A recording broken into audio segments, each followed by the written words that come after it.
兆しもない待ちぼうけしてる僕を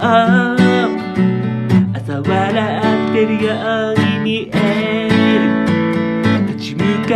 う僕を遮る遮断機無理やりくぐろうとして失敗を恐れて足がすくむ